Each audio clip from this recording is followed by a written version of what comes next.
The SpongeBob movie Sponge on the Run, the Junior Novelization.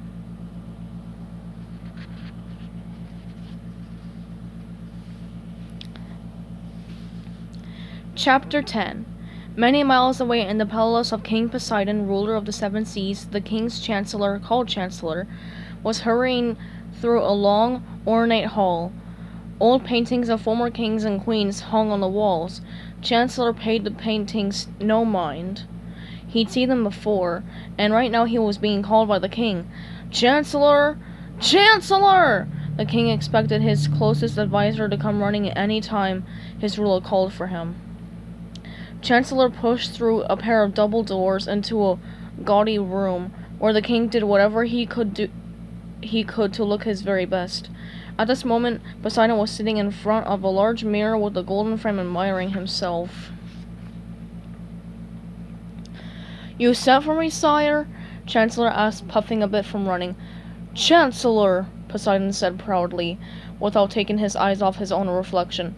"Look at me, 3,000 years old, and check out my skin. It's like a baby's butt." "Ageless, sire, ageless," Chancellor agreed. "I owe it to my subjects to look fabulous, don't you think?" Poseidon asked. "Those are other obligations, sire," Chancellor gently reminded him. "Like ruling and stuff." Poseidon ignored his comment. "Time may take its toll on other kings, but not me," he smirked, "because I care. I care about my appearance, and I take pains to maintain it." Then he noticed something in the mirror and leaned forward. "Wait, is that a wrinkle?" The king frantically snatched a small hand mirror off the counter in front of him to get a closer look. It is a wrinkle! Ah!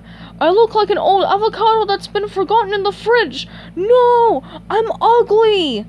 Desperately searching through his skincare products, he wailed, "Oh no, where is it?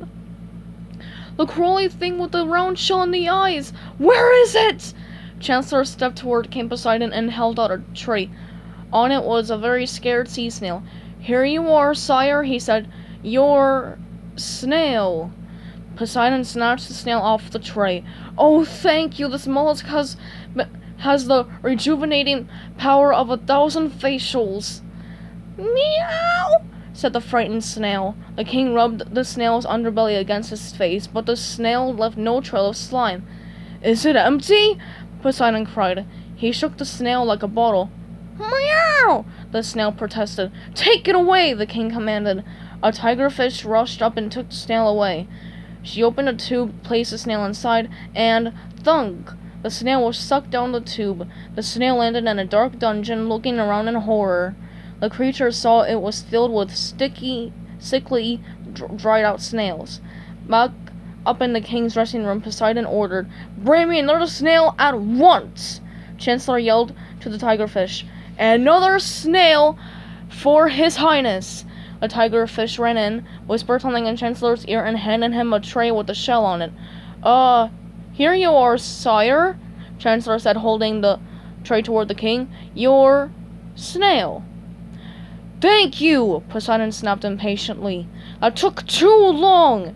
He grabbed the shell off the tray and held it to his face. "Yow!" he yelped. He pulled the shell away from his face, leaving a hermit crab pinching his cheek.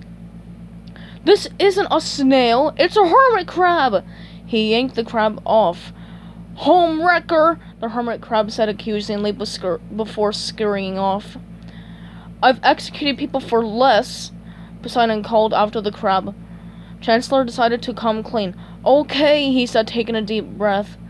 "Full disclosure, we are out of snails. In fact, the entire snail population has been depleted." King Poseidon looked puzzled. "By?" He raised his trident threateningly, ready to deal harshly with whoever had depleted the snail population. Chancellor and the tigerfish exchanged a nervous look. They both knew it was King Poseidon himself, with his mania for using the snail's slime as a facial cream, who had wiped out all the snails. But Chancellor doubted the monarch wanted to hear that. "By a fluke?" Chancellor said. "A fluke?" Poseidon said, confused. Yes, Chancellor affirmed, nodding his head vigorously. A fish very much like a flounder, your grace.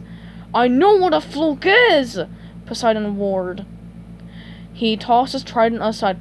Chancellor, for the love of Hermes, my kingdom for a snail! He considered what he just said. No, half my kingdom for a snail. Wait, no, a boon! I'll grant a boon to whoever shall bring me a snail. Chancellor pulled out some parchment and a quill pen. I'll drop the decree, sire.